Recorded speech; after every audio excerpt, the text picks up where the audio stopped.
قربانی کس شخص پر واجب ہے؟ قربانی کس پر واجب ہے، اس کے نصاب کے بارے میں تفصیل سے بتا دیں آصف صاحب کشمیر سے۔ جناب آصف صاحب، قربانی کے نصاب میں 5 چیزیں دیکھی جائیں گی، 5۔ یہ خوب اچھی طرح دماغ میں بٹھا لیں۔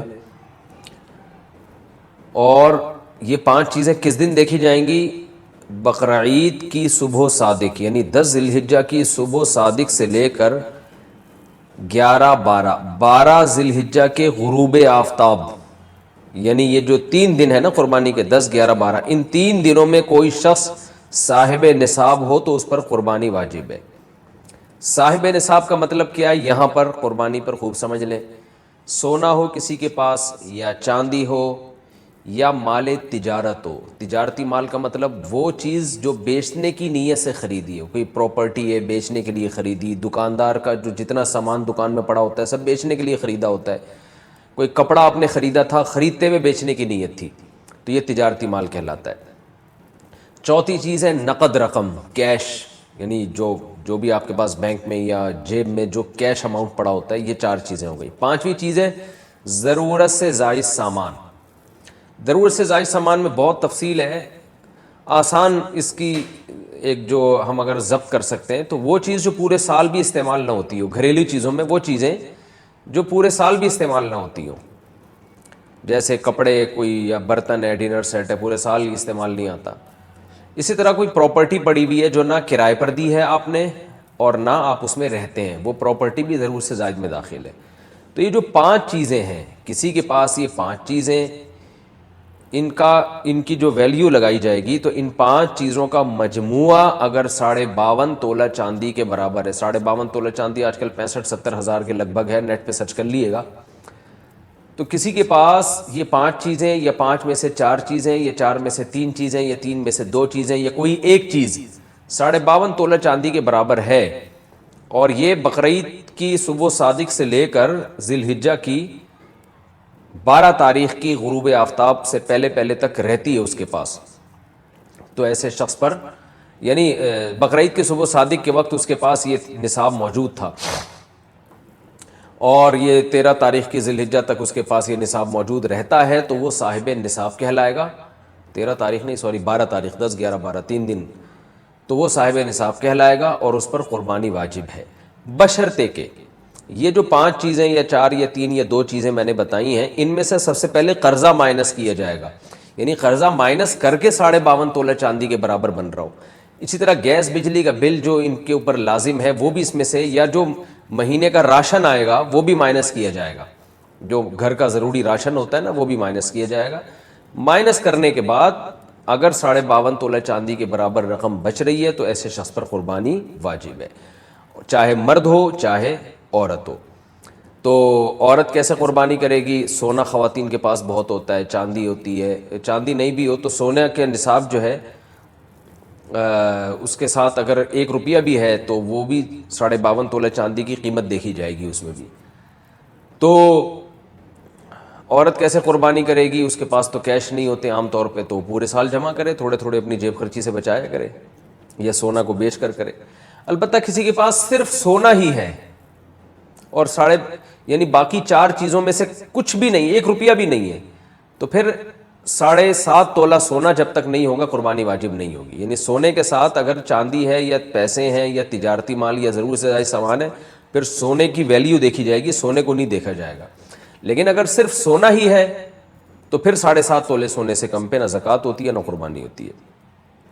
تو یہ ہے، تفصیل سے آپ کو بتا دیا۔ تو آپ چاہیں تو اس میں ایک گائے میں حصہ لے لیں، چاہیں تو بکرا لے لیں، چاہیں تو دمبا لے لیں، مرد پر الگ واجب ہے، عورت پر الگ واجب ہے، جو بھی صاحب نصاب ہوتا ہے۔ تو مسلمان بقرعید میں جو قربانی کرتا ہے، یہ قربانی غیر مسلموں کی سمجھ میں نہیں آتی۔ یار یہ کیا ہو رہا ہے؟ کیا پاگل ہو گئے ہو؟ اتنے لاکھوں کروڑوں کے جانور لا کے کاٹ رہے ہو، کیا ہو گیا تمہیں؟ دماغ خراب ہو گیا؟ ہم کہتے وہ کہتے کیوں کر رہے ہو؟ کہتے بھائی کس کا حکم ہے؟ اللہ کا، اس لیے کر رہے ہیں۔ تو احساس بیدار ہوتا ہے نا، بچے پوچھتے ہیں یہ کیا ہے قربانی، کیوں گائے لے کر آ رہے ہیں؟ بھائی کس کا حکم ہے؟ اللہ کا حکم ہے۔ سنت ابیکم ابراہیم، ابراہیم علیہ السلام کو اللہ نے حکم دیا اپنے بیٹے کو ذبح کر دو۔ اللہ فرماتے ہیں کہ ابراہیم علیہ السلام نے اپنے بیٹے کو لٹا دیا ذبح ہونے کے لیے، اللہ نے بچا لیا اور اللہ نے اس کے بجائے کوئی جانور دیا اس کو ذبح کرو، اور ابراہیم علیہ السلام کا یہ عمل اللہ کو پسند آیا۔ کیا عمل؟ کہ انہوں نے اللہ کے حکم کے آگے چونو چرا نہیں کی۔ بھئی یہ بیٹا بھی تو اللہ نے دیا ہے نا، ویسے بھی تو اٹھا سکتا ہے، اگر میں ذبح نہیں کروں گا تو ویسے نہیں مار سکتا، ویسے بھی تو مار سکتا ہے وہ، تو اس کا حکم ہے تو کر دو ذبح، اس کو کاٹ ڈالو اس کو۔ تو ابراہیم علیہ السلام نے جب اللہ کے حکم پہ بیٹے کو ذبح کرنے کے معاملے میں اعتراض نہیں کیا، تو ہم گائے ذبح کرنے کے معاملے میں اللہ پہ کیسے اعتراض کر سکتے ہیں بھائی؟ وہ تو جانور ہے، وہ تو بنا ہی ہمارے لیے۔ اور یاد رکھو جس وقت اللہ کا جو حکم ہے نا اس کو پورا کرنا اللہ کی غلامی ہے۔ غلام کو یہ پوچھنے کی اجازت نہیں ہوتی کہ کیوں۔ دیکھو فوج میں اس کی اجازت ہے کہ کوئی آفیسر حکم دے رہا ہے کہ آپ وہاں جاؤ، وہ فوجی پوچھ رہے کہ سر کیوں ہے، حالانکہ وہ فوجی جو ہے اپنے آفیسر کا غلام نہیں ہوتا، غلام نہیں ہوتا، پھر بھی اس کو کیوں کی اجازت نہیں ہے۔ حکم دیا جا رہا ہے یہ کرو وہ کرو، کہہ رہے سر کیوں، اس کی ریزن تو بتایا۔ وہ آفیسر بیٹھ کے گھنٹے اس کو ریزن سمجھائے گا؟ ایسا ہوتا ہے؟ کوئی بھی دنیا کا سسٹم چل نہیں سکتا بھائی، order is order, order is order. تو اللہ کہہ رہے ہیں ایک فوج کا آفیسر جب اپنے ماتحت کو آرڈر کرتا ہے تو اسے کیوں کی اجازت نہیں ہے، تو پھر جب میں تمہیں آرڈر کر رہا ہوں تو تمہیں کیوں کی کہاں سے اجازت ہوگی؟ پرسوں میرے پاس کچھ لوگ آئے، کہنے لگے کہ مفتی صاحب ایک آدمی 30,000 کا جانور خریدتا ہے تو بہتر نہیں ہے 30,000 میں کسی غریب کو کھانا کھلا دے بقرعید والے دن؟ میں نے کہا بالکل بہتر۔ بولتے کیوں نہیں بھائی؟ میں نے کہا بالکل بھی نہیں، یہ افلاطونی اور بقراتی اپنے پاس رکھیں۔ کہہ رہے لوگ کہہ رہے ہیں، میں نے کہا بالکل غلط کہہ رہے ہیں۔ کہہ رہے ہیں آخر وہ 30,000 کا جانور ذبح کرے گا، 30,000 میں کتنے گھروں میں راشن آ جائے گا، 30,000 میں بچیوں کو جہیز مل جائے گا، 30,000 میں یہ ہو جائے گا، 30,000 میں وہ ہو جائے گا۔ میں نے کہا بھائی اللہ خوش نہیں ہوگا، باقی سارے کام ہو جائیں گے، کیونکہ رسول اللہ صلی اللہ علیہ وسلم نے فرمایا بقرعید کے دنوں میں اللہ کو جانور کا خون بہانے سے زیادہ کوئی عمل محبوب نہیں ہے۔ نہیں آ رہی بات؟ اللہ کہتے ہیں یہ ثابت کر دو کہ میں اللہ ہوں، اور میں جب آرڈر دوں تو لاجک سمجھ میں آئے یا نہ آئے، تم نے اس آرڈر پہ عمل کرنا ہے۔ اسی کو تو ہٹو بچوں کہتے ہیں۔ ارے وہ کوئی بادشاہ ہے، وہ کوئی امیر ہے جس کو حکم دینے سے پہلے گھنٹوں گھنٹوں سمجھانا پڑے؟ یہ تو میاں کرتا ہے اپنی بیوی کو، جب کوئی آرڈر کرتا ہے تو اس کی لاجک سمجھانے میں 6 مہینے لگتے ہیں اور حکم پورا کرنے میں 5 منٹ لگتے ہیں۔ کیا خیال ہے بھائی؟ بھائی اللہ میاں نے بیوی کو بھی ماتحت بنایا نا شوہر کا، تو ماتحت کا مطلب شوہر اگر جائز آرڈر کرے تو بیوی کو چاہیے اسے پورا کر لے، لیکن وہ کر نہیں رہی ہوتی، وہ کیوں پوچھتی ہے؟ اسی وجہ سے پھر کیا ہوتے ہیں پھڈے، گھر میں جھگڑے ہوتے ہیں۔ وہ کہہ رہے بیگم یہ کر لو، اس دفعہ شب برات پہ اپنی امی کے گھر مت جاؤ۔ وہ کہتی کیوں نہیں جاؤں؟ اب سمجھا لو بیٹھ کے، کوئی سمجھا سکتا ہے؟ آپ جتنے دلائل دیں گے ہر دلیل کا جواب بیگم کے پاس موجود ہوگا، ہر دلیل کا جواب۔ تو پھر میرے بھائی پھر وہی حشر دنیا کا ہوگا جو گھروں کا ہو رہا ہے۔ یہ بیٹھے ہوئے روی بھائی بڑا دلچسپ قصہ انہوں نے سنایا تھا۔ ان کی جب شادی ہوئی نا تو ان کے ہاں، سنا دو کوئی مسئلہ تو نہیں ہے، ان کے ہاں رواج تھا کہ ہر شب برات پہ بیگم جو ہے نا اپنی اماں کے گھر ہوتی ہے۔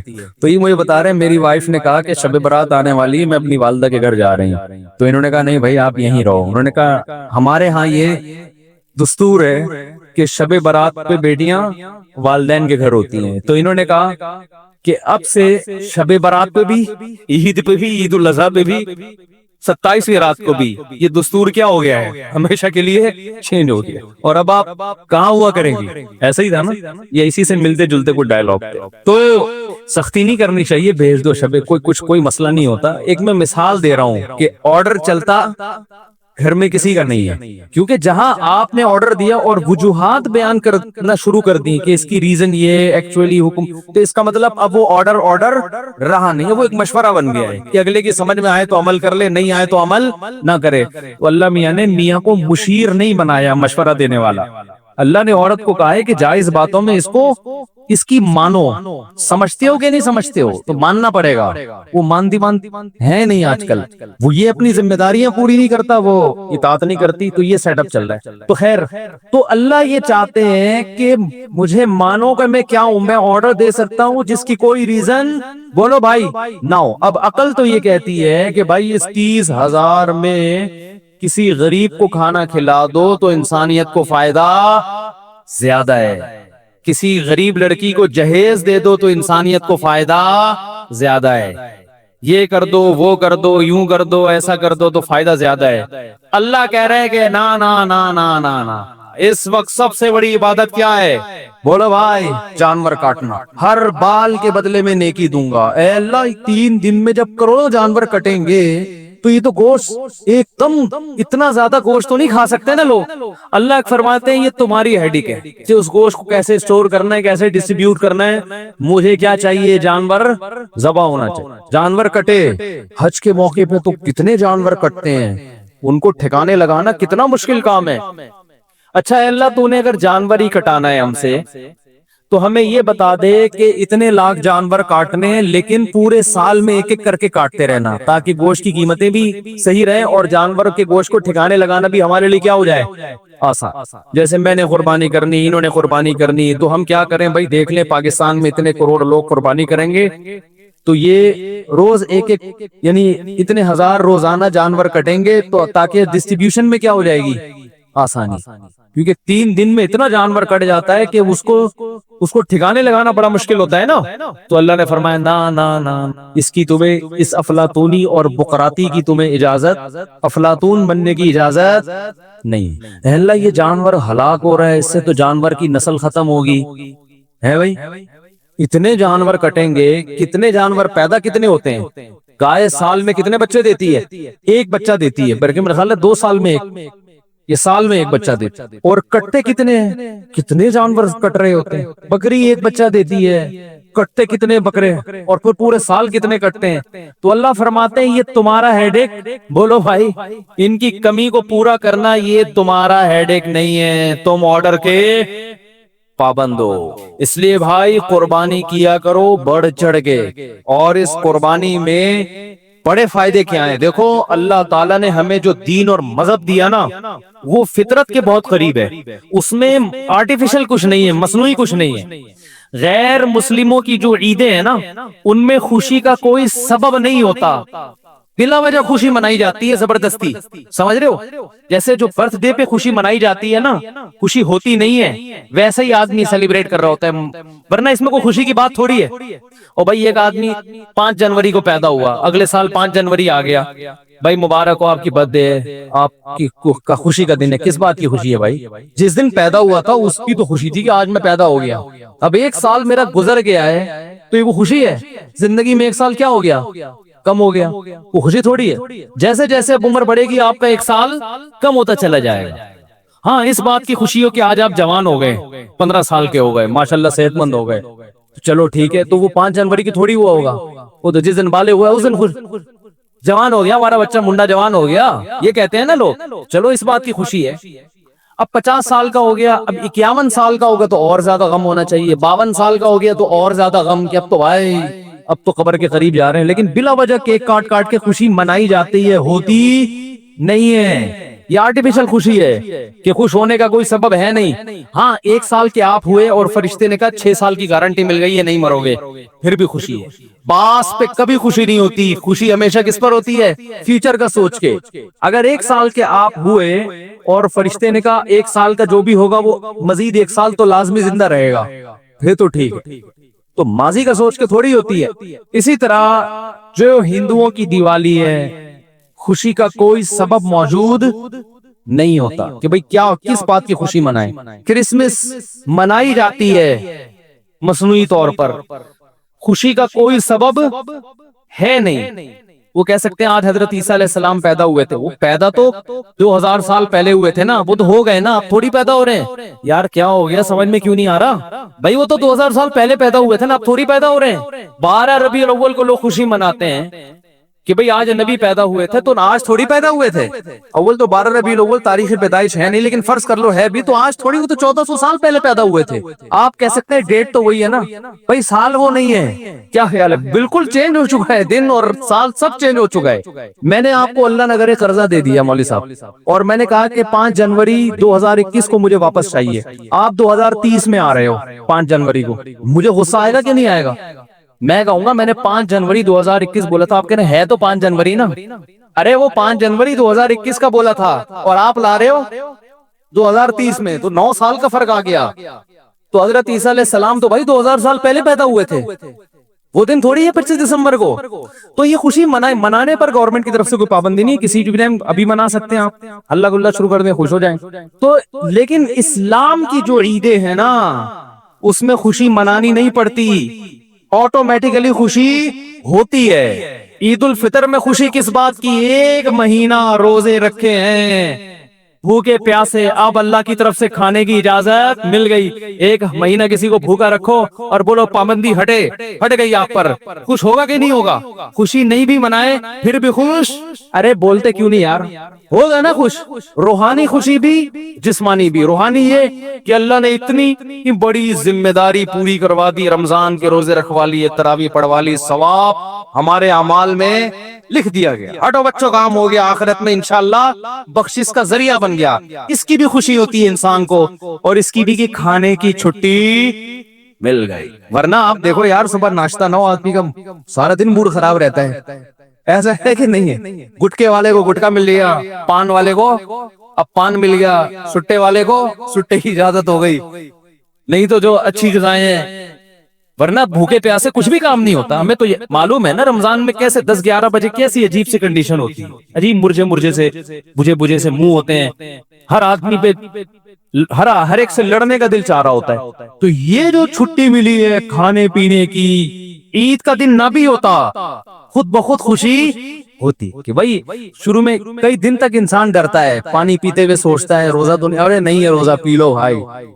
تو ایسی بہاریں آ جاتی، تبھی عید کے دن کیسی چہروں پہ رونقیں ہوتی ہیں. رمضان میں جو بجھ گئے ہوتے ہیں نا چہرے، وہ ساری ایک دم چہرے کی رونق باہر. کھانے پینے کی 1 مہینہ بڑی بات ہوتی ہے. یہ آپ نے صبر کیا، اب چھٹی مل گئی. اور بقرہ عید میں بھی 2 خوشیاں ملتی ہیں سچی مچی کی، منائی نہیں جاتی، ہوتی ہے خوشی. وہ خوشی بھی روحانی بھی اور جسمانی بھی. روحانی خوشی کہ ابراہیم علیہ السلام نے جو بیٹے کو ذبح کیا تھا، اللہ کا ہم پر کتنا فضل کہ اللہ جانور ذبح کروا کے ہم سے ابراہیم علیہ السلام کی سنت پوری کروا رہے ہیں. ایک بال کے بدلے میں نیکی مل رہی ہے. کیسا بہترین موقع ثواب کمانے کا اللہ نے ہمیں دے دیا، انگلی کٹا کے شہیدوں میں نام لکھوانے کا موقع دے دیا.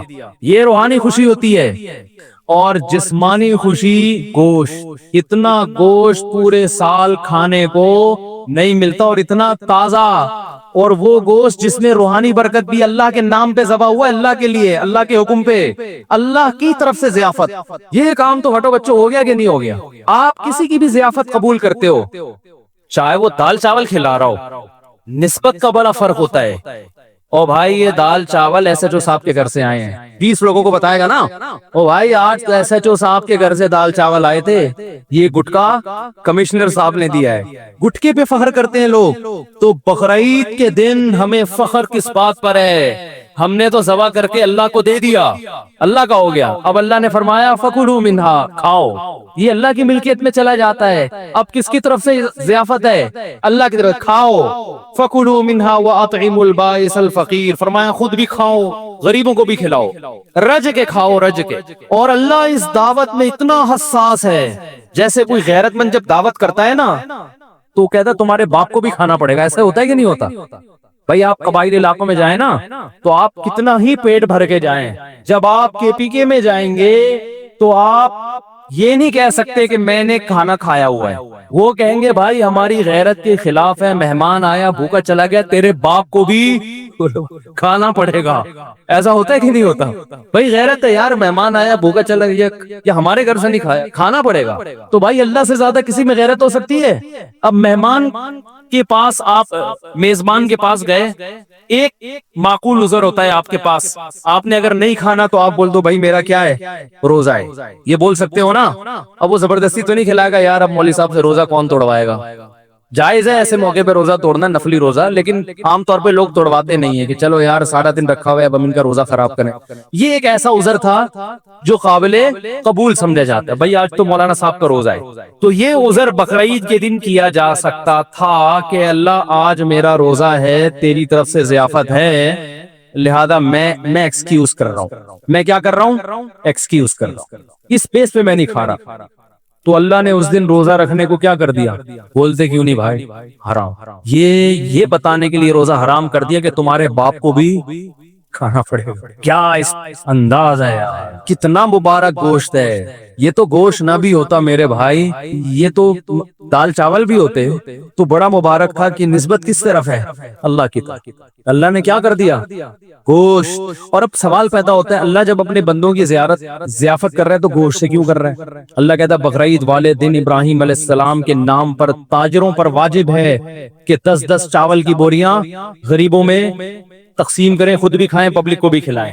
گوشت کیوں بھائی؟ گوشت. آپ کو پتا ہے دنیا کی بہت سی قومیں, بہت سے مذاہب گوشت نہیں کھاتے, ویجیٹیرین ہیں, فخر کرتے ہیں کہ ہم گوشت نہیں کھاتے, جبکہ اسلام نے ہمیں گوشت کھلانے کا آرڈر کر کے حکم دے دیا کہ مسلمان ویجیٹیرین بولو بھائی نہیں ہے. مسلمان کے باپ کو بھی گوشت کھانا پڑے گا. ایسی کی تیسی. اس میں بھی کوئی حکمت ہوگی کہ یار گن پوائنٹ پہ گوشت کھلایا جا رہا ہے؟ اے اللہ میں جب سبزی کھا کے گزارا کر سکتا ہوں, اے اللہ میں ککڑی مجھے اچھی لگتی ہے, اللہ دال چاول کا میں عاشق ہوں, تو مجھے بقرعید والے دن انڈے والا برگر کھلا دے. ہے بھائی چلو تھوڑا اچھا کھا لوں گا میں, تو انڈے والا برگر کھلا دے مجھے. اے اللہ تو مجھے یہ کھلا دے وہ کھلا. گوشت کو کیوں فوکس کیا جا رہا ہے؟ گوشت میں کوئی بات ہے. دیکھو اسلام میں جتنے بھی کھانے ہیں نا, جتنی قسم کے کھانے ہیں, ان تمام قسم کے کھانوں میں گوشت لازمی جزو ہے. اسلام میں جو کھانے کا حکم ہے نا, ایک بقرعید کے موقع پر اس میں کیا ہوتا ہے؟ دال چاول ہوتی ہے. بولنا پڑے گا جلدی, ٹائم ختم ہو گیا ہے.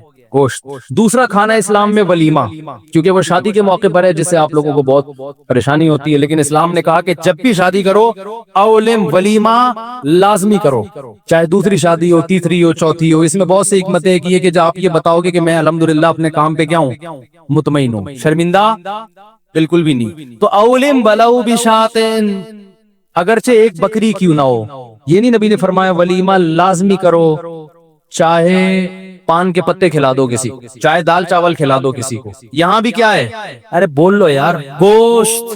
امام محمد جو امام ابو حنیفہ کے شاگرد ہیں, وہ کہتے ہیں ولیمے پہ گوشت کھلانا یہ اس نوعیت کی قربت اور عبادت ہے کہ بقرعید کے جانور میں اگر ولیمے کی نیت سے حصہ ڈال لیا نا تو سب کی قربانی ہو جائے گی. فتویٰ نہیں ہے اس پہ, لیکن ایک مثال دے رہا ہوں کہ اتنی بڑی قربت, اتنی بڑی عبادت ہے یہ. تیسرے نمبر پہ جو اسلام میں دعوت رکھی گئی ہے وہ ہے بچے کی ولادت پہ, جس پہ آپ لوگ 2 بچوں کے بعد تیسرے بچے پہ فیملی پلاننگ والے کہتے ہیں یہ معاشرے میں صحیح نہیں ہو رہا. لیکن اللہ کہتے ہیں کہ اگر 18واں بچہ بھی پیدا ہوا ہے تو کیا کرو, خوشی میں بکرا کاٹو. لڑکے پہ 2 بکرے, لڑکی پہ 1. تو یہاں بھی دعوت کا حکم ہے نا 18ویں پہ, تو دعوت کا حکم ہے یہاں پر. تو یہاں بھی نبی صلی اللہ علیہ وسلم نے شکرانے اور خوشی کے موقع پہ جو کھانے پینے کی چیز کا تذکرہ آیا اس میں کیا ہے؟ بولتے کیوں نہیں یار, گوشت. تو یار یہ کیا مسئلہ اسلام بہانے سے. اب دیکھو جو گوشت نہیں کھاتا وہ تو اسلام کی ان عبادات پر عمل کر ہی نہیں سکتا نا, وہ تو ان میں شرکت کر ہی نہیں سکتا ہے. تو اس کا مطلب اللہ تعالیٰ مسلمانوں کو کیا کھلانا چاہتے ہیں؟ گوشت. اچھا گوشت میں بھی پھر 2 قسمیں ہیں گوشت کی. ایک چکن جسے کہا جاتا ہے, فش کہا جاتا ہے نا. یہ عقیقے میں فش کا تذکرہ اللہ نے فرمایا کہ بھائی جو 2 بکرے نہیں کاٹ سکتا وہ 18 مچھلیاں کھلا دے. بھائی عقیقے میں بکرا کٹے گا یا گائے کا حصہ ہوگا یا دمبا ہوگا. مرغی سے عقیقہ 100 مرغیاں بھی کاٹ ڈالے نا, چاہے وہ دیسی مرغیاں ہوں, عقیقہ قبول نہیں ہے. بقرعید میں آپ پورے پولٹری فارم پہ آگ لگا دے, قربانی قبول بولو نا بھائی نہیں ہوگی. مچھلیوں کے کنٹینر آپ پبلک کو کھلا دیں, عقیقہ نہیں ہوگا. تو یہ گوشت میں بھی اللہ نے جو یہ والے گوشت رکھے ہیں نا, دمبا, بکرا, اونٹ اور گائے, تو یہ اس لیے رکھے میرے بھائی کہ اس قسم کے گوشت کا مقابلہ فضا میں جب سبزی کھانے والے کے ساتھ ہوگا, چکن کھانے والے کے ساتھ ہوگا, تو فتح کس کی ہوگی؟ بھائی ابے نندن سبزی کھا کے سوار ہوا تھا اور ہمارے پائلٹ گوشت کھا کے فضا میں اڑے. تو جب گوشت کم, دیکھو گوشت ان جانوروں میں دیکھ لو نا, جو جانور گوشت کھاتے ہیں اور جو سبزی کھاتے ہیں دونوں کا کمپیئر کرو. شیر کیا کھاتا ہے؟ گوشت. بکری کیا کھاتی ہے؟ تو کیا بکری شیر کا مقابلہ کر سکتی ہے بھائی؟